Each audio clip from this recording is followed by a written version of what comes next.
नमस्कार, बहुत बहुत स्वागत है आप सभी का डीडी न्यूज के इस खास कार्यक्रम इस वक्त में। मैं हूं निखिल सिंह और क्या है इस वक्त की बड़ी खबरें जिनके बारे में विस्तार से जानने समझने को लेकर आपके मन में जिज्ञासा है। क्या है इन खबरों के मायने और क्या है इनके पीछे का एजेंडा। हम बात करेंगे बीजेपी के मिशन साउथ की। प्रधानमंत्री का दौरा लगातार इस वक्त साउथ इंडिया पर है, उनका फोकस साउथ इंडिया पर है। तो क्या कुछ निकल कर आने वाला है, क्या कुछ वहां पर बीजेपी को मिल रहा है, इस पर चर्चा करेंगे।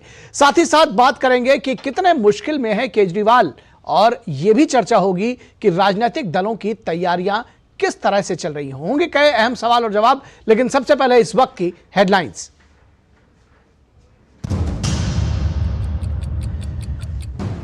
मिशन साउथ पर निकले पीएम मोदी। केरल के पलक्कड़ में रोड शो में लोगों ने किया भव्य स्वागत। तमिलनाडु के सेलम में की चुनावी सभा। पीएमके के साथ आने से ताकतवर हुआ एनडीए।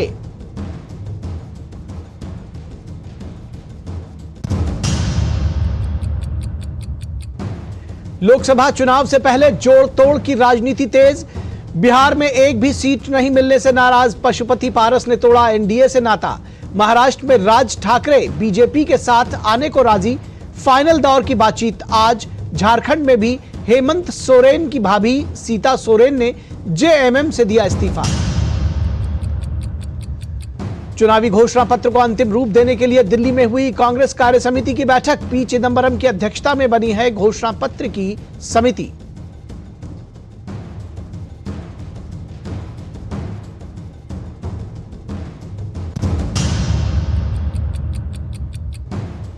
मथुरा श्री कृष्ण जन्मभूमि विवाद मामले में सुप्रीम कोर्ट से मस्जिद कमेटी की याचिका खारिज। 15 मुकदमों को एक साथ जोड़कर सुनवाई करने के हाईकोर्ट के फैसले का कमेटी ने किया था विरोध। और आपको सीधे लिए चल रहे हैं बीजेपी हेडक्वार्टर इस वक्त नई दिल्ली में, जहां पर कुछ नेता जो है वो बीजेपी में ज्वाइन कर रहे हैं। तो बीजेपी के प्रेस कॉन्फ्रेंस में आपको सीधे लिए चल रहे हैं।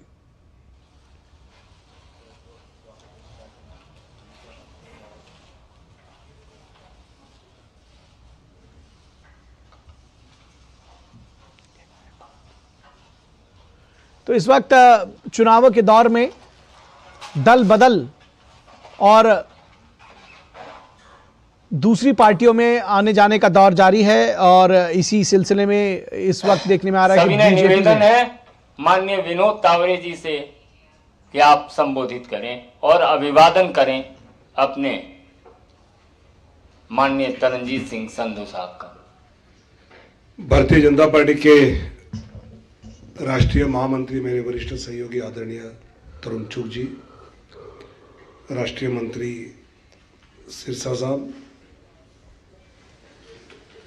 राष्ट्रीय सहप्रवक्ता संजय मयूर जी, और आज भारतीय जनता पार्टी से अधिकृत रूप में सदस्यता ग्रहण करने वाले हमारे तरनजीत सिंह संधू जी का मैं स्वागत करता हूं।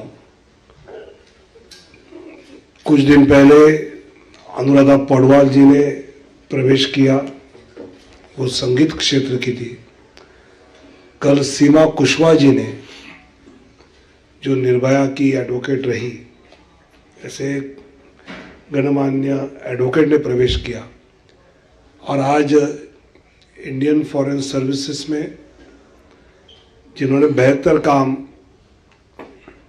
यूएस के नाते किया, श्रीलंका में भी जिन्होंने हाई कमिश्नर के नाते जिम्मेवारी सफलता से संभाली, ऐसे संधू साहब आज भारतीय जनता पार्टी में प्रवेश कर रहे हैं।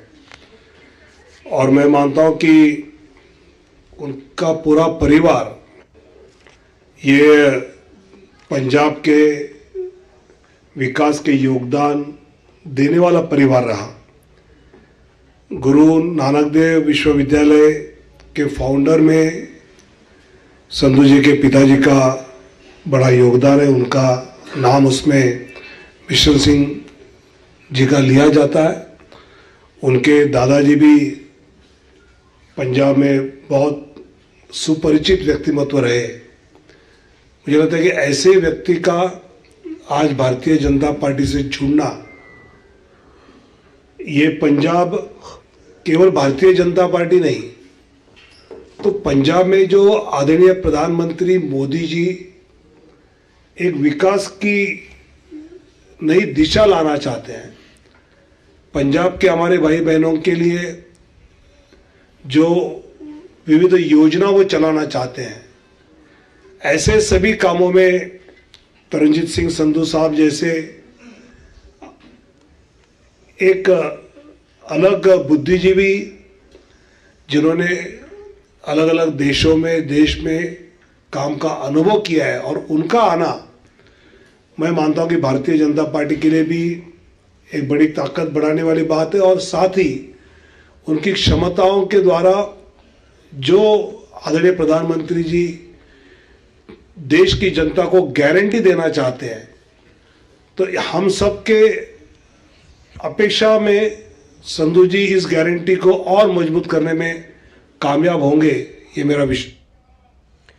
तो पूर्व राजनयिक तरनजीत सिंह संधू बीजेपी में शामिल हुए। और अब बात करेंगे इस वक्त में बीजेपी के मिशन साउथ की। प्रधानमंत्री नरेंद्र मोदी लगातार साउथ इंडिया यानी दक्षिण भारत के दौरे पर हैं। तमिलनाडु, केरल और तमाम राज्यों का वो दौरा कर रहे हैं, और उसके लिए जो उनका मिशन साउथ है बीजेपी का, उसको साफ तौर पर समझा जा सकता है कि बीजेपी में अपनी सीटें बढ़ाने की कवायद में जुटी हुई है। बीजेपी दक्षिण में अपनी पकड़ को मजबूत बनाने के लिए भाजपा की कोशिश जारी है, और इस कोशिश की अगुवाई प्रधानमंत्री नरेंद्र मोदी स्वयं कर रहे हैं। एनडीए 400 पार के नारे को सच करने के लिए पीएम का मिशन साउथ जारी है। आज केरल के पलक्कड़ में प्रधानमंत्री नरेंद्र मोदी ने रोड शो किया।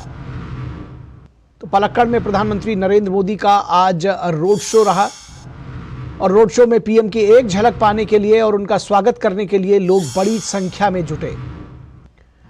तो बड़ी संख्या में लोग जुटे, उन्होंने पीएम का स्वागत किया, पीएम पर पुष्प वर्षा की। सड़क के दोनों ओर बड़ी संख्या में लोगों ने पुष्प वर्षा कर प्रधानमंत्री नरेंद्र मोदी का स्वागत किया। तो प्रधानमंत्री का स्वागत साउथ इंडिया में और दक्षिण के राज्यों में बड़े उत्साह से लोग कर रहे हैं। और इसके अलावा पीएम ने तमिलनाडु के सेलम में चुनावी सभा को भी संबोधित किया। तो केरल के पलक्कड़ में रोड शो किया और तमिलनाडु के सेलम में चुनावी सभा को संबोधित किया। और सेलम में पीएम ने शक्ति को लेकर दिए गए राहुल गांधी के बयान पर एक बार फिर से पलटवार किया। पीएम ने कहा कि इंडी गठबंधन जानबूझकर बार बार हिंदू धर्म पर प्रहार कर रहा है। तो पीएम ने कहा यह सोचा समझा है, ये बार बार ऐसा किया जा रहा है। प्रधानमंत्री नरेंद्र मोदी लोकसभा चुनाव से पहले 5 दिन के दक्षिण भारत के दौरे पर हैं।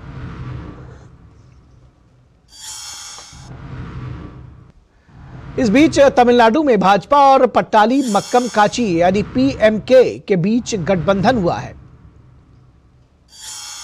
तो पीएमके यानी अंबुमणि रामदास की पार्टी है ये।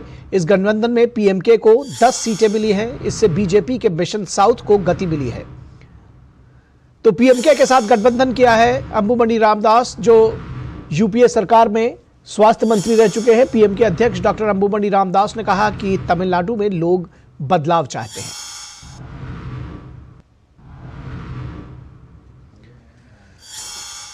और प्रधानमंत्री नरेंद्र मोदी ने क्या कुछ कहा सेलम की जनसभा में, आपको वो भी सुनवाते हैं। अब तमिलनाडु ये डिसाइड कर चुका है कि 19 अप्रैल को एक वोट बीजेपी को जाएगा, एनडीए को जाएगा।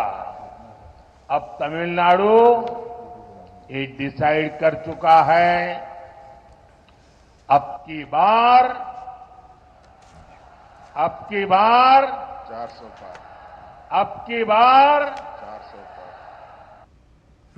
और इस पूरी खबर पर बातचीत करने के लिए वरिष्ठ पत्रकार शेखर अय्यर हमारे साथ जुड़े हुए हैं। शेखर जी, किस तरह से आप देख रहे हैं जो मिशन साउथ है बीजेपी का, पूरे जोर शोर से, और अपने सबसे जो टॉप लीडरशिप जिसको कहना चाहिए कि जो उनके स्टार कैंपेनर भी हैं, प्रधानमंत्री नरेंद्र मोदी स्वयं इस मिशन में लगे हुए हैं। किस तरह से देखते हैं कि ये कितना जरूरी भी है बीजेपी के लिए अपनी सीटों को बढ़ाने के लिए, और कितना आप वहां पर पोटेंशियल देखते हैं बीजेपी के लिहाज से? बिल्कुल निखिल जी, ये जो कोशिश आज आप देख रहे हैं सामने, ये कोशिश अभी नहीं शुरू हुई, चुनाव के लिए नहीं शुरू हुई। आपने देखा होगा कि प्रधानमंत्री ने 2 साल पहले ही उन्होंने काशी तमिल संगमम किए, उसके बाद सौराष्ट्र तमिल संगमम हुआ, और लगातार तमिल भाषा को लेकर, तमिल संस्कृति को लेकर, और तमिलनाडु की जो भूमिका है इंडिया के ग्रोथ स्टोरी में, उसको लेकर कई बार पीएम जिक्र कर चुके हैं।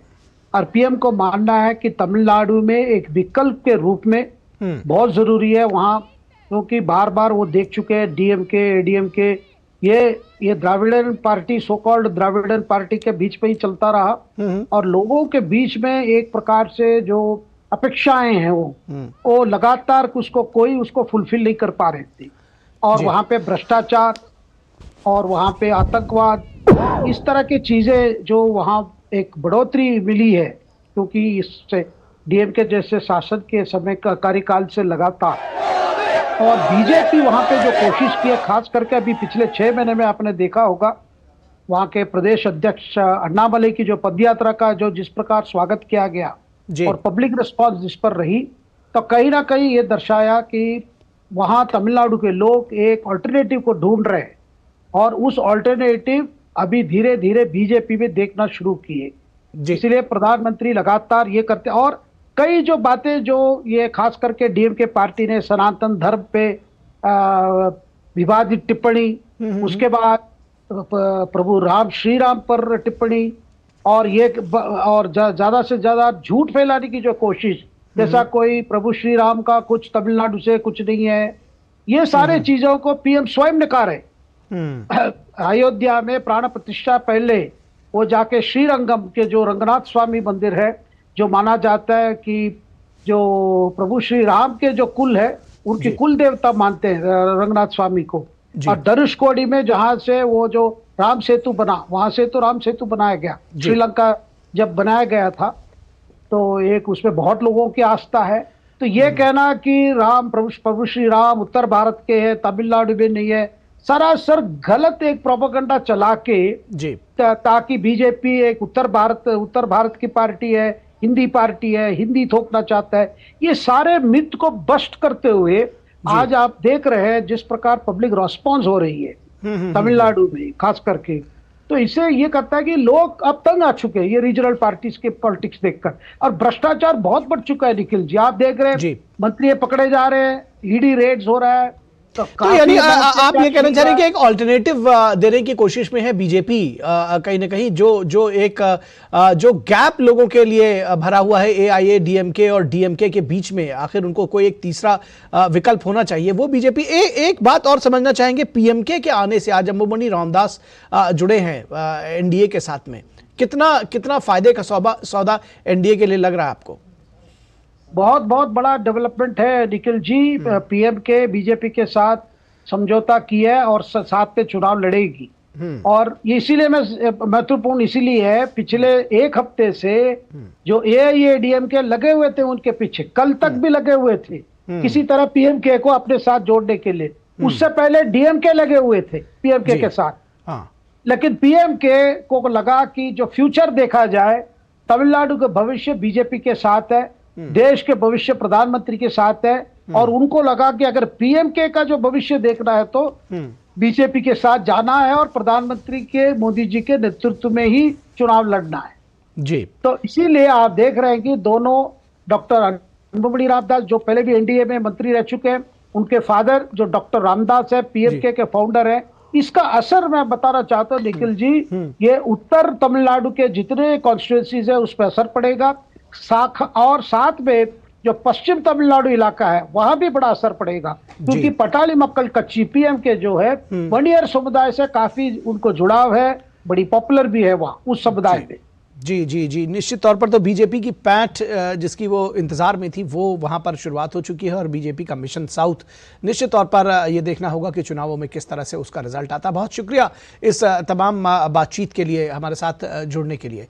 हमारे साथ जुड़े हुए थे हमारे वरिष्ठ पत्रकार शेखर अय्यर और उन्होंने इस बारे में जानकारी दी। फिलहाल हम बात करेंगे कि अब किस तरह से 2024 के महामुकाबले के लिए एक्शन में आ चुकी हैं पार्टियां, लेकिन फिलहाल रुकेंगे एक छोटे से ब्रेक के लिए। कहीं मत जाइएगा, जल्द हाजिर होंगे।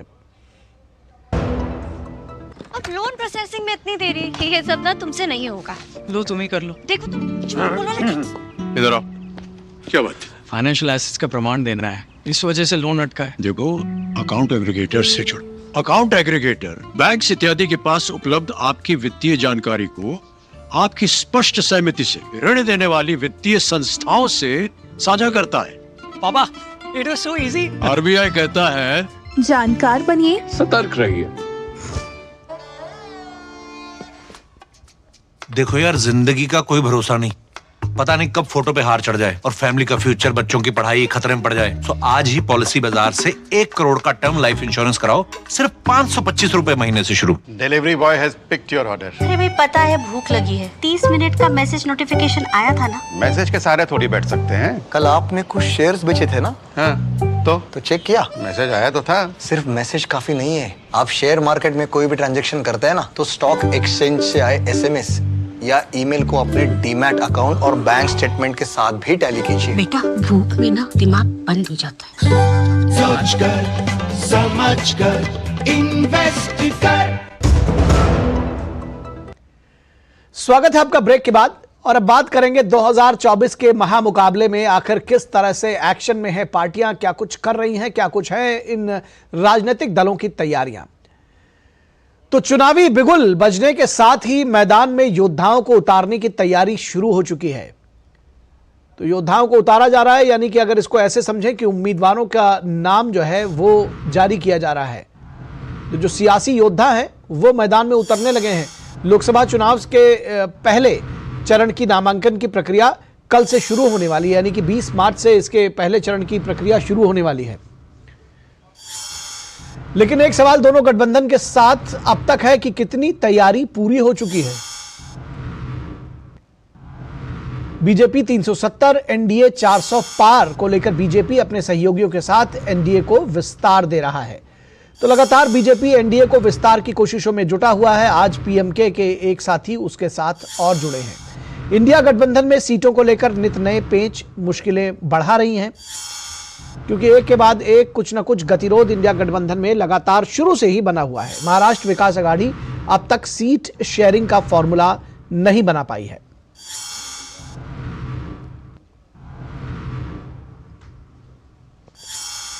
लेकिन शिवसेना, उद्धव और कांग्रेस अपने अपने उम्मीदवार मैदान में उतार रहे हैं। तो फॉर्मूला तैयार नहीं हुआ है, लेकिन शिवसेना, उद्धव और जो दूसरी पार्टी है वो सभी अपने अपने उम्मीदवार, कांग्रेस भी उम्मीदवार उतारने की तैयारी में है। आज जेएमएम की विधायक और पूर्व सीएम हेमंत सोरेन की भाभी सीता सोरेन ने इस्तीफा दे दिया। मिशन दक्षिण पर निकले पीएम मोदी ताबड़तोड़ रैलियां और रोड शो कर रहे हैं।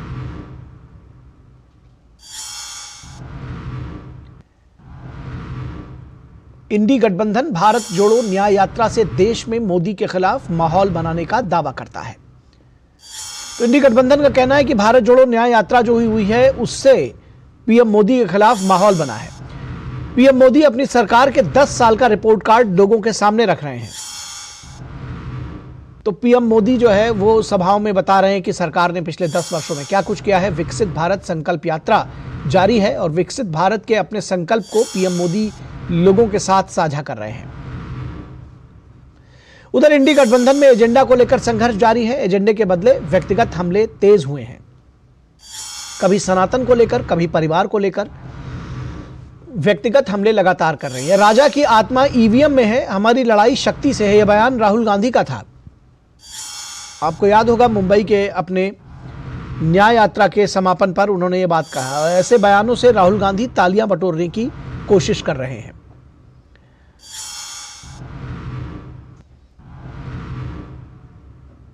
उधर कर्नाटक में हनुमान चालीसा के भजन पर उठा विवाद थमने का नाम नहीं ले रहा है।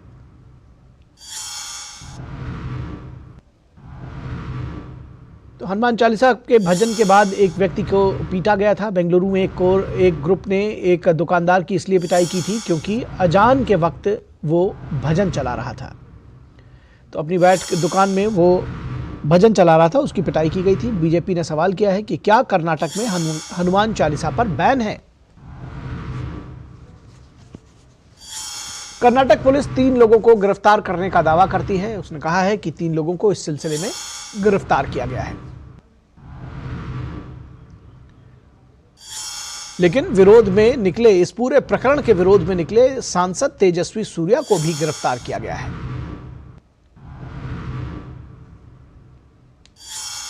सवाल यह है कि सनातन संस्कृति को लेकर कुछ पार्टियों में इतना दुराग्रह आखिर क्यों है?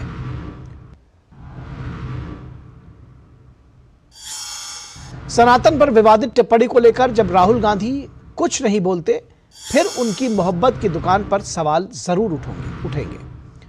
तो जब सनातन पर विवादित टिप्पणी को लेकर राहुल गांधी की तरफ से कोई बयान नहीं आता है, तो उनकी मोहब्बत की दुकान जो कहते हैं वो उस पर सवाल जरूर उठेंगे कि आखिर मोहब्बत की दुकान में सभी लोगों का समावेश क्यों नहीं है और इसमें सनातन के विरोध में इतना दुराग्रह क्यों?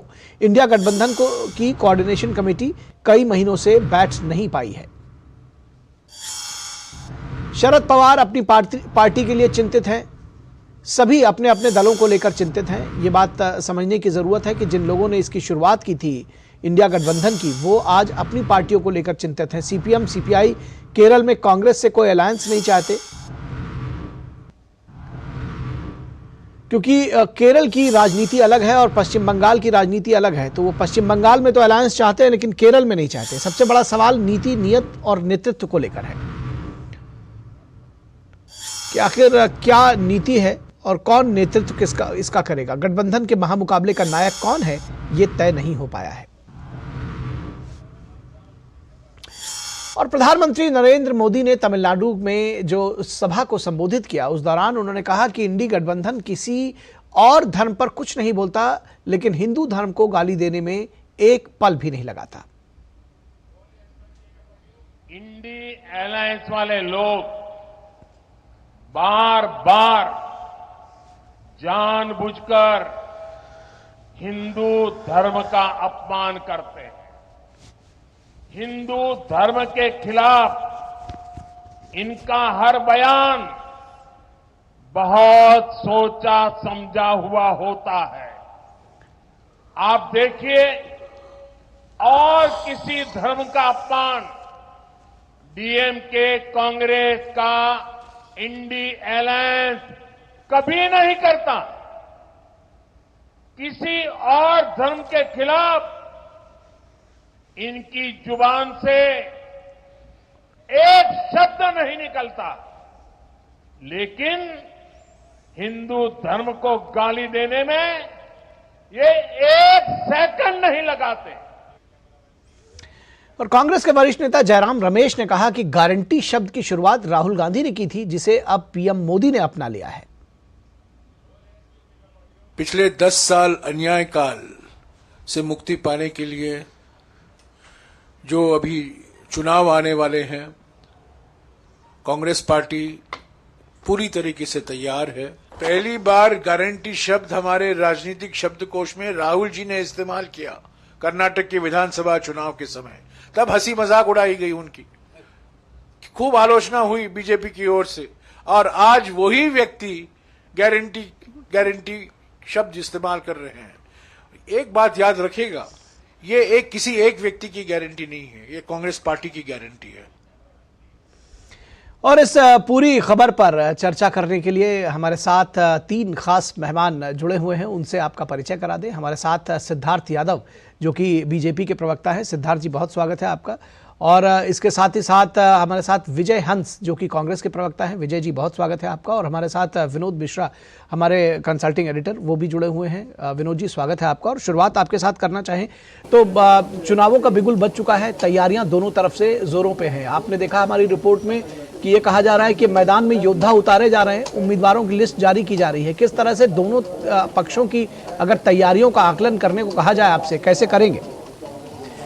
निकल कर मैं आपके ही रिपोर्ट से आऊं तो इस महामुकाबले के महायोद्धा की तैयारी को देखने के लिए जनता भी भारत की उत्सुक है। जी बिल्कुल। 97 करोड़ से ज़्यादा जो मतदाता हैं उनकी भी नज़र अभी इसी पे लगी हुई है कि मैदान में उतरने के लिए कौन कौन से महायोद्धा आ रहे हैं। लेकिन जब अब उसके साथ में आप तैयारी की बात कर रहे थे तो उस समय में आप अभी ये पहली जो रिपोर्ट दिखा रहे थे उसको ही देखिए कि मिशन साउथ पे निकले प्रधानमंत्री मोदी की वो रैलियाँ, ताबड़तोड़ रैलियाँ और वो रोड शो, जिसमें आपको किसी को यकीन भी नहीं होगा कि उस रोड शो को देखने के लिए जो ललक वहाँ की जनता में है, इतना भाव विह्वल जनता मैंने कभी आज तक अपने कभी टीवी स्क्रीन पे नहीं देखा था। जो ललक लोगों में देखी, जो चमक लोगों की आंखों में देखी, उस तरह की भाव विह्वलता हमने आज तक किसी रोड शो में ऐसा नज़ारा नहीं देखा था।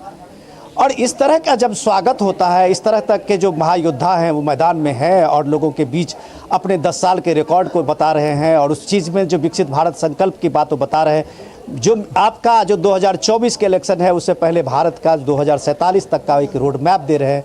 इस इतनी बड़ी लड़ाई को और इतने बड़े स्केल में ले जाने के बाद अगर आप देखते हैं कि दूसरी तरफ में इंडिया गठबंधन में क्या हो रहा है और किस तरह की तैयारियां चल रही है, तो इसका भी एक नज़ारा आपके सामने में है। जो पिछले दिन में जितने भी विवादित बयान आप देख रहे हैं उसको लेके जो पीएम उस पर पलटवार करते हैं, उसको लेके अगले दिन हेडलाइन बनता है और उस तरह की चीज़ें को आप देखते हैं तो आपको लगता है कि यह महायोद्धा के उतरने की तैयारी के पीछे आखिर उनका अपना है क्या, एजेंडा क्या है।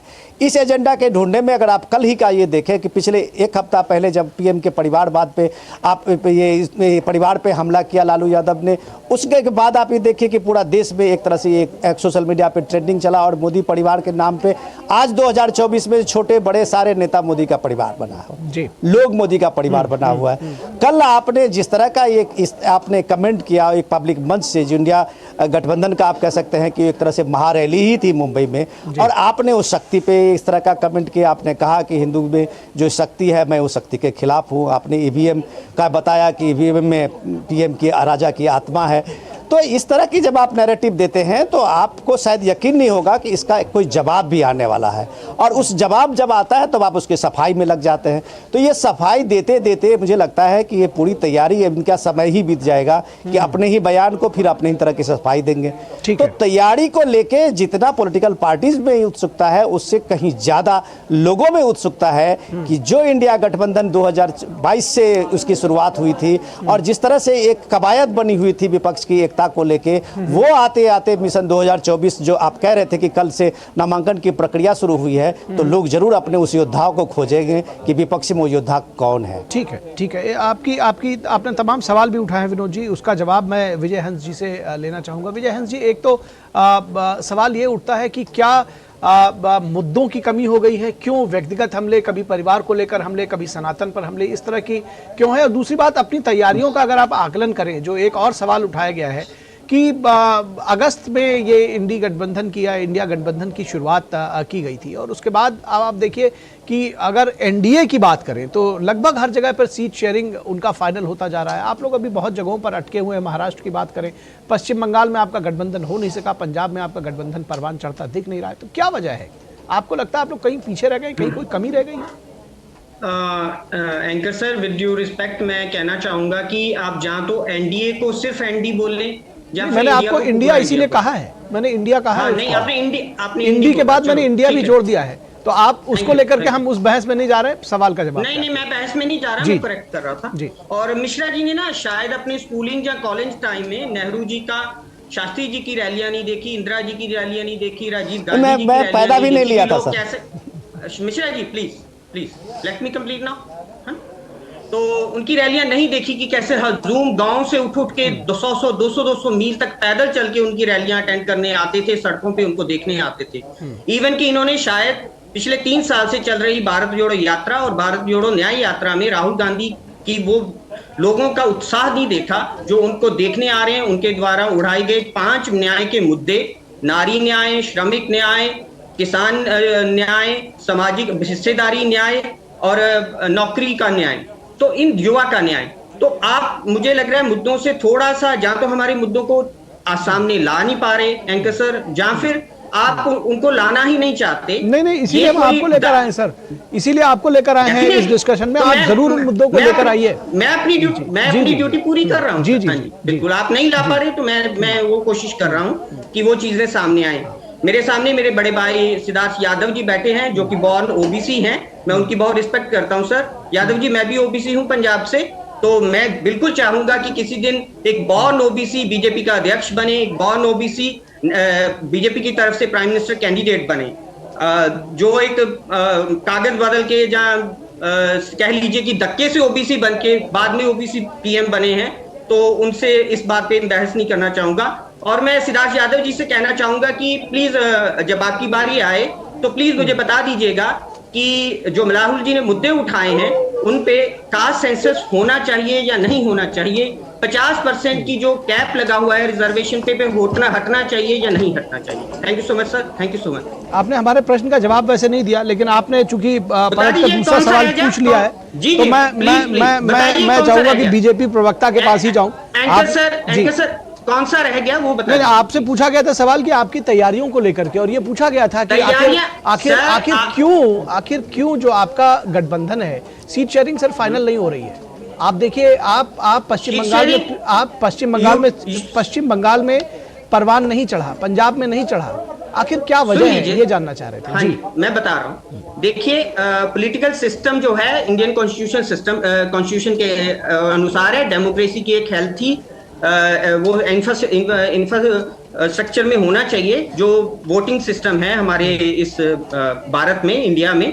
तो उसके अकॉर्डिंगली अगर ममता जी पश्चिम बंगाल में अलग लड़ना चाहती हैं, लेकिन वो हमारी नीतियों से सहमत हैं कि हमने एक सेकुलरिज्म से कॉन्स्टिट्यूशन के अकॉर्डिंगली इसको कहते हैं मनमन भावे मूड हिलावे, इसको कहते हैं मनमन भावे मूड हिलावे। आपके साथ लड़ना भी चाहती हैं, आपके साथ भी है, लेकिन आपके साथ नहीं लड़ना चाहती। चलिए मैं अब आप बताइए साहब। चलिए ठीक है, इसका आकलन बाकी और कोई जो दर्शक देख रहे होंगे। मैं आपके खान का जवाब दे दूं सर। मनमन भावे जो भी आपने खान बोला, मैं हिंदी में इतना एक्सपर्ट नहीं हूँ, पंजाब से सर। तो मैं उस चीज को बता दूं कि जब रामविलास पासवान जी की डेथ हुई तो तब आप पारस जी के साथ गठबंधन कर लिए और चिराग को लात मार दी, और अब आपको चिराग अच्छा लग रहा है तो चिराग को गठबंधन में ले लिया और पारस जी को लात मार दी। मतलब ये तो आपके वाला। वैसे इसका भी जवाब सिद्धार्थ यादव देंगे, लेकिन आप कह रहे हैं ना, मैं तो वही बात कर रहा हूं कि गठबंधन हो तो रहा है, इनको हटा के दूसरों का गठबंधन किया जा रहा है। आप लोग साथ में विक्ट्री का निशान तो दिखाते हैं लेकिन गठबंधन नहीं कर रहे हैं, और आप कह रहे हैं कि नीतियां बाहर रही लेकिन हम गठबंधन नहीं करेंगे। तो अब वो एक कहीं ना कहीं विरोधाभास दिखा ना सर, तो इसलिए वो सवाल पूछा गया है। फिलहाल मैं सिद्धार्थ जी के पास जाऊंगा, नेक्स्ट राउंड में आपके पास आता हूं। सिद्धार्थ जी, इलेक्शन लोगों के मुद्दे पे होनी चाहिए ना, इलेक्शन लोगों के मुद्दे पे होनी चाहिए। ठीक है, लोगों का पीड़ा है, 10 साल का अन्याय है। ठीक है, अन्याय है, पीड़ा है, और इस वजह से ये जो लोगों का मुद्दा लेकर जनता के बीच में जा रहे हैं सिद्धार्थ यादव जी, किस तरह से आपको लगता है कि ये गठबंधन जो है विपक्ष का, वो आपको एक बड़ी चुनौती देने जा रहा है? लोगों के बीच में लोगों के मुद्दे लेकर के जाते तो ये सब कभी प्रॉब्लम आती ही नहीं। ये लोगों के ही तो मुद्दे नहीं लेकर के जाते। आपको किसने कहा था कि इंडिया गठबंधन की रैली में खड़े होकर के आप कहें कि जो हिंदू धर्म में एक शक्ति होती है, मैं उस शक्ति के खिलाफ लड़ रहा हूं? किसने कहा था? हमने तो आपको आकर के नहीं कहा, आपके मुंह में कोई शब्द नहीं डाले। राहुल गांधी जी का मैं आपके बीच में नहीं बोला था विजय जी, मैं विजय जी आपके बीच में नहीं बोला था। थोड़ा संयम रखिए, सुनना भी सीखिए। आप बहुत देर बोले, मैं बड़ी शांति से सुन रहा था। और आप प्रधानमंत्री के बारे में बोल रहे थे, पता नहीं बॉन क्या आप समझना चाहते हैं। एक बात आपको विजय जी जरूर बता देता हूं। आप बॉर्न ओबीसी हैं या नहीं है? आप बॉर्न ओबीसी हैं? देखिए, मैं अभद्रता नहीं कर पाऊंगा। आप सुनना चाहते हैं तो बताइए, मैं बोलता हूं, नहीं तो छोड़ देते हैं। आप अभी जिसके बारे में बात कर रहे थे, अगर कहीं इस देश में किसी सामान्य परिवार से आने वाला पिछड़े वर्ग का प्रधानमंत्री भाई बन सकता है तो भारतीय जनता पार्टी में ही बन सकता है। आपकी पार्टी में आप नहीं बन सकते। आपकी पार्टी में ना आप राष्ट्रीय अध्यक्ष बन पाओगे, ना आप प्रधानमंत्री बन पाओगे। मैं बन जाऊंगा। इस बात को आप जान लेना, क्योंकि भारतीय जनता पार्टी चुन के बनाए गए। मैं टोका टिप्पणी नहीं कर रहा विजय जी, और बड़े आराम से एक करके बोलिए। विजय जी आपकी बारी अब आएगी, मत करिए। मैं बड़ी शांति से आपको सुन रहा था। विजय जी आपको बीच में बिल्कुल आपकी बारी आएगी। विजय जी आपकी बारी आएगी, फिर बोलिएगा। विजय जी आपकी बारी आएगी, फिर बोलिए। मेरे को आप 15-20 सेकंड भी नहीं बोलने देंगे तो फिर ये तो आपकी इंटॉलरेंस को दिखा रहा है। अब सुन लीजिए आप। इसीलिए जब मैं कहता हूं, जब कांग्रेस पार्टी ये कहती है कि हम मुद्दों पे जाना चाहते हैं, उनको बिल्कुल मुद्दों पे आना चाहिए। पर बात, इनका मुद्दा कुछ और है। अगर मुद्दा ये होता तो इनके सांसद अगर ये बोलते हैं कि भारत के 2 टुकड़े कर दिए जाने चाहिए और राहुल जी चुप है, ये राहुल जी का मुद्दा है। इनके लोग कहते हैं कि पाकिस्तान जिंदाबाद, अभी नारे लग गए इनकी सरकार बनने के बाद, ये इनका मुद्दा है। इनके एक सांसद ने कह दिया कि we support Pakistan, I have full empathy with Pakistan, Rahul ji चुप रहे, ये इनका मुद्दा है। रैली में खड़े होकर शक्ति के खिलाफ बोलते हैं, ये इनका मुद्दा है। इनके मुद्दे कौन से हैं? कौन से मुद्दे पे आ रही है कांग्रेस पार्टी, मैं वो पूछना चाहता हूं। क्योंकि अगर आप युवाओं के मुद्दे पे आएंगे, इकोनॉमी के मुद्दे पे आएंगे, तो बिल्कुल देश की जनता आपको बार बार जवाब दे रही है, पूछती है देश की जनता। 44 लाख करोड़ का बजट हो गया है देश का, 10 लाख करोड़ का कैपिटल एक्सपेंडिचर है। आपके समय में कितना था? कितनी सड़कें बनती थी? कितना इंफ्रास्ट्रक्चर बनता था? आपके समय में भ्रष्टाचार की क्या हालत थी? और आज क्या है? देश पूछता है। 12.8% की इन्फ्लेशन से 5% की एवरेज आ गई, और आप बात करते हैं महंगाई की, आप बात करते हैं नौजवानों की। नौजवानों के आपके समय में क्या हाल था? आज 6.8 करोड़ तो डिजिटल सेक्टर में नौकरियां बनी है। ईपीएफओ के डेटा से 22 करोड़ नौकरियां बनी है, पर आप उस पर बात नहीं करना चाहते। राहुल जी किसी पब्लिक प्लेटफॉर्म पर ऐसे डिस्कोर्स में एंगेज नहीं करेंगे, मैं चैलेंज करता हूं, क्योंकि उनको पता है कि जिस दिन मैं बैठ गया उस दिन मैं एक्सपोज हो जाऊंगा। आपके चैनल से मैं कहता हूं, अगर हिम्मत है तो आए, मेरे सामने आ जाए, हमारी पार्टी के किसी कार्यकर्ता के सामने आ जाए और 10 विषय निकाले और बोले कि मैं इन 10 विषयों पर बात करूंगा। पर राहुल जी पब्लिक प्लेटफॉर्म्स पे जाएंगे और पब्लिक प्लेटफॉर्म्स पे जाकर के कहेंगे हिंदू धर्म में एक शक्ति होती है, मैं उस शक्ति के खिलाफ लड़ने जा रहा हूं। कहां से सीख के आए थे शक्ति? पादरी के पास बैठकर। भारत जोड़ो न्याय यात्रा में पादरी के पास ही तो बैठे थे, उनसे उनकी कॉन्वर्सेशन इज ऑन वीडियो। उन्होंने पूछा था कि क्या होते हैं ईश्वर का रूप, क्या होते हैं शक्ति, क्या होती है, और पादरी समझा रहे थे, और यहां पे आके आप हिंदू धर्म की शक्ति को बता रहे हैं। आप कैटेगोरिकली इस देश की आस्था, इस देश के आराध्य, इस देश की मूल संस्कृति पर अगर आप वार करना चाहें और आप सोचें कि हम बार बार सरकार में आ जाएंगे और यही हमारा मुद्दा है, तो देश की जनता आपको जवाब दे रही है। जाग जाइए, मैं तो ये कहता हूं, जाग जाइए, आंखें खोलिए। आप देश की प्रगति के लिए ये इतना बड़ा गठबंधन बना लिया। आपने बोला हमारा बहुत बड़ा इंडी गठबंधन था, 8 महीने में 8 मीटिंग नहीं हो पाई, चलिए छोड़िए। आपके साथी आपको छोड़कर चले, छोड़िए। आप यात्रा में जहां जहां पहुंचे सब आपको छोड़कर चले गए, छोड़िए। अरे आपके लिए देश का विजन क्या है? हम 2047 में विकसित भारत की बात कर रहे हैं। हम 10 साल का रिपोर्ट कार्ड लेकर लोगों के बीच में जा रहे हैं। हम कह रहे हैं हमें भारत को महाशक्ति बनाना है। हम कह रहे हैं 3rd टर्म में हम 3rd लार्जेस्ट इकोनॉमी बना देंगे। हम कह रहे हैं 5 ट्रिलियन की इकोनॉमी बना देंगे। आप क्या बनाएंगे? आप क्या सोचा? एजेंडा ही नहीं। पूछो कि सीटें कितनी आएंगी, वो सीटें नहीं आएंगी, भाजपा की सरकार नहीं बनेगी। हम कह रहे हैं हम 400 पार करेंगे। आप बोलिए तो कितनी सीटें आएंगी, कहां जाना चाहते हैं? आज इस देश में 21वीं सदी में भारत एक डिसाइसिव लीडरशिप चाहता है। भारत एक ऐसा नेतृत्व चाहता है जो भारत को भी महाशक्ति बनने से ना रोक सके। दीमक की तरह आपके कार्यकाल में भारत को आप लोग अंदर से खोखला करते चले गए। कोई कार्यक्रम, देश का कोई अभियान, कोई डील ऐसी नहीं थी जिसमें आपने भ्रष्टाचार नहीं करा। और आप 10 करोड़ का भ्रष्टाचार पिछले 10 साल में नहीं निकाल सकते। आप उसके बाद आप भ्रष्टाचार की बात करते हैं। सारे भ्रष्टाचारी एक साथ आ गए। कभी ये सेलिब्रेट करते हैं कि दिल्ली में प्रेस कॉन्फ्रेंस करी थी कांग्रेस पार्टी ने, छाती पीटी थी कि अरविंद केजरीवाल का पकड़ा गया, शराब घोटाला पकड़ा गया, और क्रेडिट लेना चाहते थे कि हमने इनको पकड़वा दिया, और आज उनके साथ हाथ मिला लिया। कह रहे हैं गलत तो हो रहा है, ईडी सीबीआई देखो जरा, पता नहीं।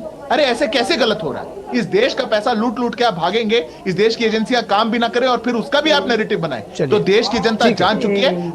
मैं अंतिम में ये बोलना चाहता हूं, देश की जनता के पास एक क्लियर चॉइस है, और वो क्लियर चॉइस है कि इस देश में एक ऐसा नेतृत्व जो भारत को विश्व गुरु बनाए, उसको चुनना है या उन लोगों को चुनना है जो आज भी भारत को पीछे धकेल के, कभी जात की बात करके, कभी किसी और की बात करके, विभाजन करके, उत्तर दक्षिण करके, नॉर्थ ईस्ट को अलग करके, ऐसी बातों को लेकर के चुन करके उनको पीछे छोड़ना चाहते हैं। देश की जनता तय करेगी, 400 पार होगा भाजपा के लिए और एनडीए के लिए, और पुनः तीसरी बार सरकार बनेगी। ठीक है विजय जी, मैं चाहूंगा बहुत जल्दी से आप जवाब दें, और जब जवाब दीजिएगा तो इस बात को जोड़ दीजिएगा जो सवाल उठे हैं कि आखिर सनातन को लेकर के इतनी टिप्पणियां क्यों, हिंदू धर्म को लेकर के ऐसा लगता है कि आपके गठबंधन में एक दुराग्रह ऐसा दिखता है कि कभी कोई कुछ ना कुछ कमेंट्स आते ही रहते हैं।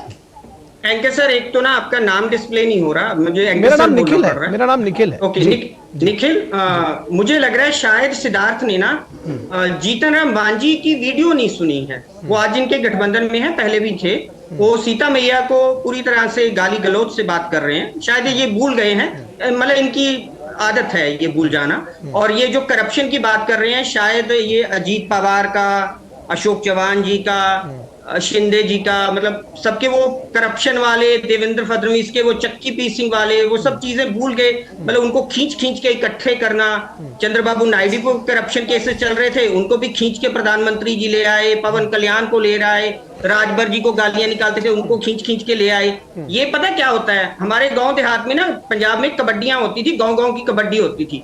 जब किसी गांव की कबड्डी के प्लेयर कमजोर होते थे ना, तो वो दूसरे ही गांव के प्लेयर ले आते थे खिलाने के लिए। तो इनकी खुद की तो इस इलेक्शन में बोलने लायक कुछ है नहीं। सबका सब 10 साल से अन्याय हुआ है, हर वर्ग के साथ, हर कास्ट के साथ, हर धर्म के साथ। तो इस वजह से इनके पास कोई मुद्दा नहीं है। हम बेसिक मुद्दे उठा रहे हैं जो जनरल हर किसी से रिलेटेड है। निखिल, आप बात को समझिए, इस सरकार में 30 लाख गवर्नमेंट जॉब्स खाली हैं, उनको भरा नहीं गया है, उनको भरा नहीं गया है।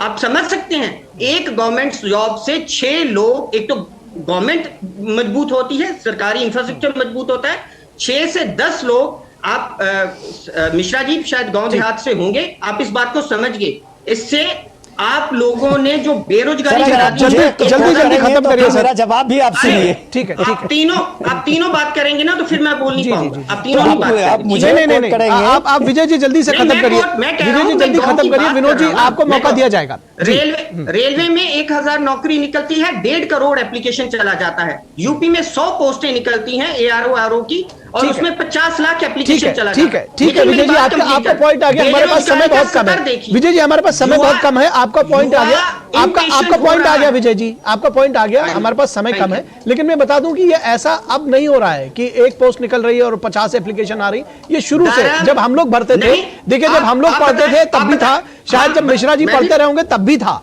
ऐसा ही था। उसमें कोई बहुत विशेष परिवर्तन नहीं आया है। लेकिन मैं अभी आपको समय नहीं दूंगा। मैं विनोद मिश्रा के पास जाऊंगा, विनोद मिश्रा जी, हमारे पास समय समाप्त हो चुका है। दरअसल निखिल धर्म के बारे में सुन लीजिए, अब मेरे पास समय नहीं रहेगा हमारे पास। अरे भाई साहब, विजय जी अब आप विजय जी शांत होकर सुन लीजिए, हमारे पास समय समाप्त हो गया है। मैं चाह रहा हूं कि बिल्कुल आखिरी में विनोद मिश्रा जी अपने चलते चलते कमेंट्स दीजिए और हम इसको रैप अप करेंगे जी। लेकिन मुझे लगता है कि मुझे विजय जी का वैसे जवाब नहीं देना चाहिए। सिद्धार्थ जी उसका बढ़िया से जवाब दे रहे थे, लेकिन मुझे वो बार बार कोट कर रहे थे। मैं पहले उनको जॉब के बारे में बताऊं, जो मुझे गांव देहात से कह रहे थे कि आए हैं। विजय, आपको शायद याद भी नहीं होगा कि पिछले साल ये आपने देखा भी नहीं होगा कि जॉब मेला जो लगा है पिछले जॉब फेयर के नाम से, पीएम मोदी ने पिछले 2 साल में कम से कम 10 लाख से ज़्यादा नौकरियां दी हैं। और वो अपॉइंटमेंट लेटर जो VC के आप देख रहे थे कि वीडियो कॉन्फ्रेंसिंग से और कहीं पे खुद जाके उन्होंने उन सारे लोगों को दिया है। आप अगर उसके ट्रांसपेरेंसी के बारे में बात करेंगे तो इसमें इतने बड़े जॉब का इतना बड़ा फेयर हुआ, कहीं पे आपने शायद उसकी कोई निगेटिव खबरें नहीं पढ़ी थी, शायद इसलिए आपको याद नहीं होगा। रही बात, आप सबसे इम्पॉर्टेंट चीज़ जो आप आए एजेंडा को लेके, मैं थोड़ा सा उसका ज़रूर जवाब देना चाहूँगा कि सिद्धार्थ जी हमारे गेस्ट हैं, या आप हमारे गेस्ट हैं। सिद्धार्थ जी विद्वान हैं, सिद्धार्थ जी अपनी बातों को बहुत तर्क साथ रखते हैं। हम लोग अपने गेस्ट को इसलिए नहीं उनको बुलाया है कि वो OBC से है, या हमने आपको नहीं बुलाया है इसलिए कि आप OBC से हैं। ये सारी चीज़ें आप कहाँ से ला रहे हैं, किस देश में ला रहे हैं? आप एक विद्वान हैं, आप अपनी बातों को, अपने तर्कों को आप सही तरीके से एक प्लेटफॉर्म पर रख सकते हैं। तो अपना परिचय आप OBC से देते हैं, सिद्धार्थ जी का भी देते हैं। सिद्धार्थ जी को हम इसलिए रिगार्ड करते हैं, रिस्पेक्ट करते हैं कि अपनी बात को मजबूती से रखते हैं और अपने तर्कों को सामने में रखते हैं। दूसरी बात, जब आप ये कह रहे थे, देखिए नैरेटिव्स देना, आपने पिछले 10 साल में सिर्फ नैरेटिव ही फेंका है और कोई कैच नहीं हुआ है। तो इसका मतलब है कि जनता के बीच में आपका नेगेटिव जितना नैरेटिव है वो फ्लॉप हुआ है। ठीक है, आपने नैरेटिव तो आपने कश्मीर पे बनाया था, 70 साल तक नैरेटिव बनाया था, और नैरेटिव आप देखिए किस तरह से हवा में हवा उड़ गई। इतने सारे से चीजों से आप मुझे कह रहे थे कि आपने नेहरू जी की रैली नहीं देखी, आपने शास्त्री जी की रैली नहीं देखी। अरे आज इस देश की जो पीढ़ी है वो पीढ़ी के सामने में सिर्फ नरेंद्र मोदी की रैली है, वो उसी रैली से आपका कंपैरिजन करेगा। हम भी जो भी हम लोग एक जर्नलिस्ट हैं वो इसी रैली से कंपैरिजन करेंगे। हम इसके साथ में एक विंडो नहीं बनाएंगे कि नेहरू जी की रैली में कितनी भीड़ थी। आज के संदर्भ में आपके पास देने के लिए क्या है, तो आप फैमिली लीगेसी की बात करते हैं और उस लीगेसी को का आप लोगों में बर्डन है। आज JMM का नेता देखिए सीता सोरेन छोड़ गई है, बीजेपी में शामिल हो गई है। जो फॉर्मर डिप्लोमेट्स हैं इतने बड़े, वो आज देखिए पंजाब के सिंधु जी आप ही के तरफ से आते हैं वहाँ, वो बीजेपी में आज शामिल हो गए। एक तरफ आप देखे हैं कि जो करंट है और दूसरी तरफ आप इसको कंपैरिजन कर रहे हैं कि हम ये न्याय दे रहे हैं, हम न्याय यात्रा निकाल रहे हैं, हमारी ये न्याय गारंटी। अरे मुद्दे को बनाइए ना, जो कम से कम मिशन 2024 में लगे कि कांग्रेस सच में एक लड़ने के मूड में है। ठीक है विनोद जी, हमारे पास अब समय नहीं रह गया है। मैं फिर अगली बार इस चर्चा को और बड़े विस्तार के साथ लेकर आऊंगा, तो आपको फिर आमंत्रित करूंगा। विजय हंस जी, हमारे पास समय बिल्कुल नहीं है, हमारे साथ जुड़ने के लिए विजय हंस जी बहुत बहुत शुक्रिया। विजय हंस जी, ओबीसी पर अभी हम चर्चा नहीं कर सकते हैं और दरअसल ये जो कहा गया था वो इसीलिए कहा गया था क्योंकि आप लोगों को आपके जाति के आधार पर नहीं बुलाया गया। फिलहाल सिद्धार्थ जी, विजय हंस जी और विनोद मिश्रा जी का शुक्रिया। रुकेंगे एक छोटे से ब्रेक के लिए और ब्रेक के बाद एक बार फिर चर्चा करेंगे कि मिशन 2024 में चुनावी गुणागणित में कैसे जुटे हैं सियासी दल।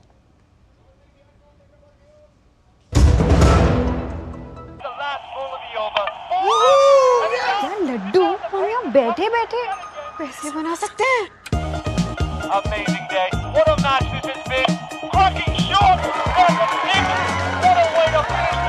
गाइस, मैं तुम्हारे बिजनेस आइडिया का बड़ा फैन हूं। अब बिजनेस चाहे जो भी, एसबीआई का करंट अकाउंट तो चाहिए ना। एसबीआई करंट अकाउंट से सिंप्लीफाइड बिजनेस ट्रांजैक्शन और ग्रेट कस्टमर सर्विस। एसबीआई, देश का फैन।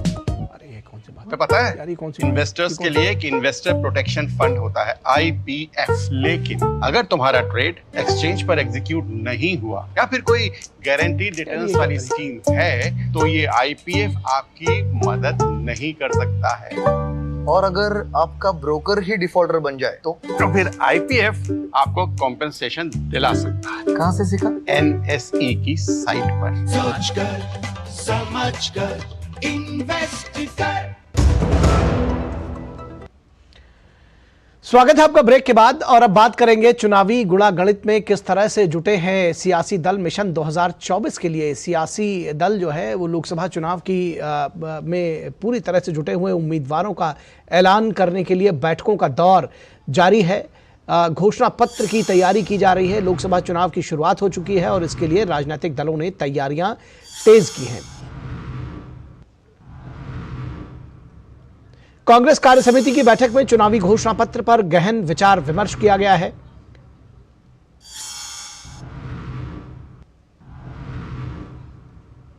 कांग्रेस अध्यक्ष मल्लिकार्जुन खड़गे ने CWC में 5 गारंटीज पर जोर दिया है।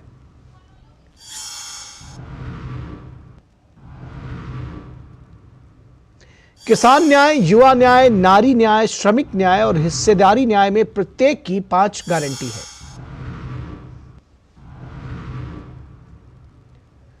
हर एक न्याय स्तंभ के अंतर्गत 5 गारंटियों के हिसाब से कांग्रेस पार्टी ने कुल 25 गारंटियां दी हैं। तो मल्लिकार्जुन खड़गे ने कहा कि पार्टी कार्यकर्ताओं को कांग्रेस के घोषणा पत्र को घर घर तक ले जाना होगा। तो 5 न्याय गारंटी की बात कही है और कहा है कि इस घोषणा पत्र को घर घर तक ले जाना होगा पार्टी के कार्यकर्ताओं को। वहीं बीजेपी के उम्मीदवारों के नाम पर मंथन के लिए चुनाव समिति की बैठक आज होनी है।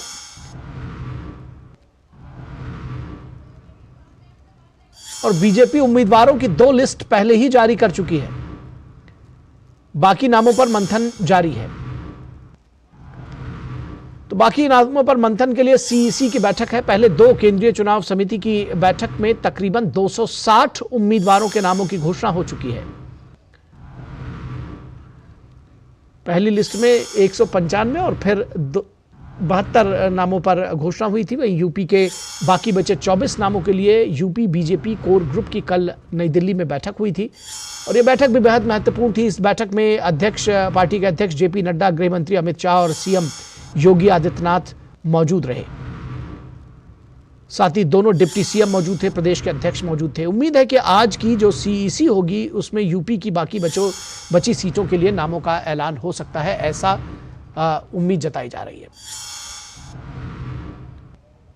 और इस पूरी खबर पर बातचीत करने के लिए हमारे साथ हमारे संवाददाता कुमार आलोक हमारे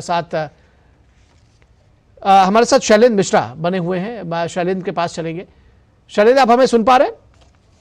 जी शैलेंद्र, पहली बात तो मैं बताना चाहूंगा जी कि जो केंद्रीय चुनाव समिति की बैठक है जी वो अभी तय नहीं है। कोर ग्रुप की बैठक आज होनी है जी। इसमें कर्नाटक है, तमिलनाडु है और उड़ीसा है। कल हमने देखा था कि पश्चिम बंगाल। बिल्कुल शैलेंद्र, इस बात की उम्मीद जताई जा रही है और सभी लोग कह रहे हैं जो सबसे ज्यादा निगाहें हैं वो यूपी को भी लेकर के हैं।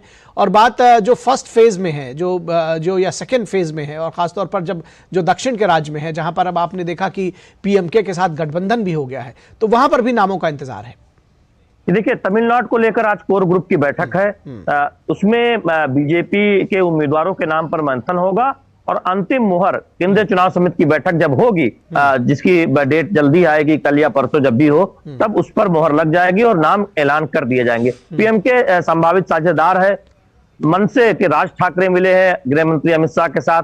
कहा जा रहा है कि मनसे भी साथ आ सकती है, एक सहमति बनती हुई दिखाई दे रही है। तो एनडीए एक अपना कुनबा बढ़ा रहा है। जहां तक उत्तर प्रदेश का सवाल है, कल 25 सीटों पर जो बाकी बची हुई है उस पर चर्चा हुई है, तकरीबन नाम तय कर लिए गए हैं और जब केंद्रीय चुनाव समिति की बैठक होगी तब उन नामों का उसके बाद ऐलान कर दिया जाएगा। कोर ग्रुप में कल मंथन हुई थी, उत्तर प्रदेश के तमाम आला नेता मुख्यमंत्री योगी आदित्यनाथ सहित मौजूद रहे थे। केंद्रीय चुनाव समिति की बैठक अब कब होगी इस पर सभी की निगाहें लगी हुई हैं। आज हम देख रहे हैं कि 3 महत्वपूर्ण दक्षिण भारत के राज्य हैं, कर्नाटक, तमिलनाडु, वहां पर उनकी बैठक होनी है, कोर ग्रुप की बैठक। ठीक है, हमारे साथ कुमार आलोक भी बने हुए हैं।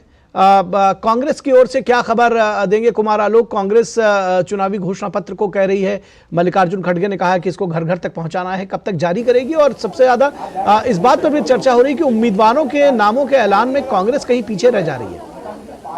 ये घोषणा पत्र के लिए जो कमेटी थी उसके चेयरमैन थे पी चिदम्बरम, और चिदम्बरम ने वो सारी रिपोर्ट जो घोषणा पत्र की है वो सौंपी है और उसको अंतिम रूप देने की कोशिश हो रही है कांग्रेस पार्टी की ओर से। और इसी के लिए आज की ये बैठक बुलाई गई थी, जिसमें कि कांग्रेस के बड़े लीडर मल्लिकार्जुन खड़गे जो अध्यक्ष है, इसके अलावा सोनिया गांधी, राहुल गांधी के अलावा जो पार्टी के बड़े नेता हैं वो मीटिंग में पहुंचे और बहुत ही मैराथन बैठक चली 3.5 घंटे के करीब में। और उसमें जब उसके बाद प्रेस कॉन्फ्रेंस में जयराम रमेश थे, इसके अलावा वेणुगोपालन थे, पवन खेड़ा थे, तो उन लोगों ने यही कहा कि इस पूरे मीटिंग में जो घोषणा पत्र कांग्रेस जो ला रही है, जो 5 गारंटी स्कीम्स को लेकर के वो जनता के विचार हैं, तो उस घोषणा पत्र जल्द ही हम इसे पब्लिश करेंगे। और पब्लिश करने के बाद हमारी ये समझ होगी कि एक एक जनता तक, यानी कि भारत के एक एक मतदाता तक उनके जो कार्यकर्ता हैं वो जाएंगे और बताएंगे कि हम अगर सत्ता में आते हैं तो हम कौन कौन सी गारंटी लेकर आ रहे हैं और पब्लिक के फायदे के लिए क्या लेकर के आ रहे हैं।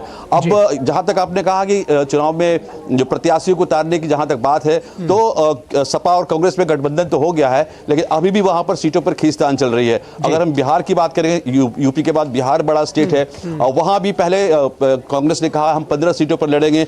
वहां पर लालू यादव की पार्टी बड़ी पार्टी है, वो कतई तैयार नहीं है कि पिछली बार जब 2019 में उन्हें 9 सीटें दी गई थी, तो 9 सीटें से 1 सीट कम ही कर सकता है, लेकिन ज्यादा नहीं।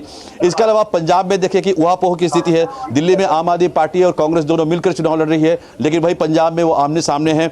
इसके अलावा गुजरात में भी उन्होंने समझौता किया है वहां पर आम आदमी पार्टी के साथ कांग्रेस ने, लेकिन एक बहुत बड़ी जो सीट थी जो अहमद पटेल का गढ़ माना जाता था, वहां से आम आदमी पार्टी का उम्मीदवार घोषित हो गया है। इसको लेकर के गुजरात कांग्रेस की जो कमेटी है या अहमद पटेल का जो परिवार है, उनकी बेटी है या उनके बेटे हैं, वो खुलकर इसका विरोध कर रहे हैं। महाराष्ट्र में भी अभी तक सहमति नहीं बन पा रही है। प्रकाश अंबेडकर को जहां पर एक सीट देने की चर्चा हुई, तो उन्होंने भी खुलेआम ऐलान किया कि हम गठबंधन से अलग हो जाएंगे अगर हमें इतनी सीटें नहीं मिली। तो अभी तक उहापोह की स्थिति है। अब हमारे कांग्रेस के नेता या इंडी गठबंधन के नेताओं से अगर आप बात करेंगे तो वो कहेंगे सब कुछ सुलझा लिया गया है और समय आने पर हम इसे रिलीज करेंगे। जी जी जी, निश्चित तौर पर। तो सबके अपने अपने बयान हैं और अपनी अपनी वक्तव्य है। फिलहाल ये चुनावी गुणागणित का दौर है, इस पर आप लोगों ने नज़र बनाए हुए हैं। फिलहाल बहुत शुक्रिया आप दोनों लोगों का, शैलेंद्र का और कुमार आलोक का। और शैलेंद्र से हम एक बार फिर जुड़ेंगे, लेकिन वो अगली खबर पर, क्योंकि वो भी दिल्ली की सियासत से जुड़ी हुई है और उस पर बीजेपी हमलावर है। बात करेंगे आबकारी नीति पर। केजरीवाल की मुश्किलें बढ़ती हुई दिखाई दे रही हैं और दिल्ली आबकारी घोटाले में के कविता की गिरफ्तारी के बाद केजरीवाल की मुश्किलें बढ़ने वाली हैं। दिल्ली आबकारी घोटाले में के कविता की गिरफ्तारी के बाद अरविंद केजरीवाल यानी कि दिल्ली के मुख्यमंत्री की मुश्किलें बढ़ने वाली हैं, क्योंकि इस तरह के स्टेटमेंट्स, इस तरह की बातें, खबरें आ रही हैं कि केजरीवाल का नाम इसमें सामने आ रहा है। ईडी के हवाले से खबर है कि नई आबकारी नीति से लाभ लेने के लिए बड़ी साजिश रची गई थी। केसीआर की बेटी के कविता ने आम आदमी पार्टी के नेताओं और सीएम केजरीवाल के साथ मिलकर ये साजिश रची थी। ये ईडी के हवाले से इस तरह की खबरें आ रही हैं। आज बीजेपी प्रवक्ता संबित पात्रा ने केजरीवाल पर जमकर हमला बोला। संबित पात्रा ने कहा कि लगातार बहाने बनाती रही है आम आदमी पार्टी और अरविंद केजरीवाल। 9 समन 18 बहाने को लेकर पात्रा ने आरोप लगाया कि केजरीवाल संवैधानिक संस्थाओं का अपमान कर रहे हैं। आम आदमी पार्टी के नेता इसे बीजेपी की साजिश बता रहे हैं। उनका कहना है कि ईडी, सीबीआई जैसी संस्थाएं जानबूझकर उनके नेता को प्रताड़ित कर रही हैं। जबकि आज ही दिल्ली की एक कोर्ट ने मनीष सिसोदिया की जमानत याचिका रद्द कर दी है। आपको याद होगा कि पिछले साल फरवरी में मनीष सिसोदिया की गिरफ्तारी हुई थी, यानी 1 वर्ष से ज्यादा हो गया, लेकिन वो अभी बाहर नहीं आ सके हैं। आम आदमी पार्टी का दावा है कि केजरीवाल के खिलाफ ईडी के पास सबूत नहीं है। लेकिन सवाल यह है कि केजरीवाल बहाने बनाने के बजाय पूछताछ में शामिल क्यों नहीं हो जाते। जब उनको इस बात का विश्वास है कि ईडी के पास सबूत नहीं है तो वो पूछताछ में शामिल क्यों नहीं हो जाते। बीजेपी प्रवक्ता संबित पात्रा ने एक प्रेस कॉन्फ्रेंस की और दिल्ली के सीएम अरविंद केजरीवाल के ऊपर तमाम आरोप लगाए। सुनिए क्या कहा उन्होंने। कभी कभी आश्चर्य लगता है कि वो लोग जो कहते थे ये समन सम्मान होता है, आज वो लोग समन से भाग रहे, आज वो लोग समन के नाम से डर रहे। विगत 6 महीने में लगभग 9 समन 18 बहाने, 9 समन 18 बहाने। और इस पूरी खबर पर बातचीत करने के लिए हमारे साथ हमारे संवाददाता शैलेंद्र मिश्रा एक बार फिर से जुड़े हुए हैं। शैलेंद्र, बीजेपी लगातार हमलावर है इस खबर पर, क्योंकि कहीं ना कहीं उसको लगता है कि समन जारी करने को लेकर के और जो तमाम चीजें हैं उसको लेकर के केजरीवाल एक भ्रम की स्थिति, एक झूठ की स्थिति पैदा करने की कोशिश कर रहे हैं। देखिए, बीजेपी का कहना है कि दरअसल केजरीवाल पेश नहीं होना चाहते ईडी के संबंध पर, और यही वजह है कि तमाम बहाने कर रहे हैं। और कोर्ट में जाकर उन्होंने एक तरह से सम्मन को इलीगल बताया, लेकिन वहां से भी उन्हें निराशा हासिल हुई। और जिस तरह से अब खुद कोर्ट ने कहा कि आरोपी केजरीवाल, जो ये शब्द प्रयोग किया है, उससे साफ जाहिर होता है कि केजरीवाल कहीं ना कहीं इस पूरे जो शराब घोटाला है उसमें उसके मास्टरमाइंड है, ये बीजेपी का दावा है। और के कविता की गिरफ्तारी के बाद इस तरह के तमाम तथ्य सामने आ रहे हैं कि किस तरह से केजरीवाल के साथ बैठक की गई थी, किस तरह से उनके संज्ञान में पूरा मामला था। तो बीजेपी ये कह रही है कि 9 बार सम्मन जब दिया ईडी ने तो 18 बहाने केजरीवाल ने लगाए हैं। तो अब हम देख रहे हैं कि जब अरविंद केजरीवाल की तरफ से ठीक है, हम आपको 1 मिनट के लिए रोकेंगे और आम आदमी पार्टी के गोपाल राय ने क्या कुछ कहा है इस पर, वो भी अपने दर्शकों को सुनाते हैं। अगर अरविंद केजरीवाल जो है षड्यंत्रकारी थे तो 9 सम्मन से पहले उनको ये ज्ञान नहीं था। आज अचानक ज्ञान पैदा हो गया है क्योंकि उनको अब लग रहा है कि कोई रास्ता नहीं बचा, कोई जवाब नहीं है उनके पास। पहले सम्मन से अरविंद केजरीवाल जी एक ही जवाब पूछ रहे हैं कि भाई किस हैसियत से बुला रहे हो, अगर षड्यंत्रकारी थे तो पहले दिन क्यों नहीं जवाब दिया। इसका मतलब कि षड्यंत्र भाजपा कर रही है अरविंद केजरीवाल को किसी भी कीमत पर गिरफ्तार करने। ठीक है, आपने सुना शैलेंद्र, उन्होंने कहा षड्यंत्र भाजपा कर रही है। जी देखिए, बीजेपी यही बात कह रही है कि देखिए सम्मन कोई भारतीय जनता पार्टी की तरफ से जारी नहीं किया गया है। ईडी एक सक्षम जांच एजेंसी है, केंद्रीय एजेंसी है, या फिर सीबीआई हो, जब इन लोगों की तरफ से, उन एजेंसियों की तरफ से सम्मन जारी किया था तब कुछ तथ्य होते हैं, कुछ बातें संज्ञान में आती है, उसके बाद ये जो एजेंसियां हैं वो सम्मन जारी करती हैं। और जिनको सम्मन जारी किया जाता है उनकी जिम्मेदारी है कि वो एजेंसी के सामने पेश हो, अपना पक्ष रखें। और एक तरह से ये उल्लंघन है सम्मन को ना मानना या कोई ना कोई बहाना करना, पेश ना होना। तो ये तकनीकी बहाना या कोई और बहाना करके केजरीवाल बार बार पेश नहीं हो रहे हैं, जबकि जो बार बार तथ्य सामने आ रहे हैं उससे नए जो सूचनाएं मिल रही हैं उससे साफ जाहिर है कि अरविंद केजरीवाल इसमें पूरी तरह से घिरे हुए हैं और उन पर जो आरोप लग रहे हैं वो गंभीर है। ठीक है, ये आरोप लग रहे हैं वो गंभीर है, निश्चित तौर पर उसको अदालत तय करेगी, लेकिन उसके साथ ही साथ सियासत भी यहां पर जारी है। बहुत शुक्रिया शैलेंद्र इस तमाम बातचीत और जानकारी के लिए। तो इस वक्त के आज के अंक में बस इतना ही। हमारी पूरी टीम को दीजिए इजाजत। नमस्कार।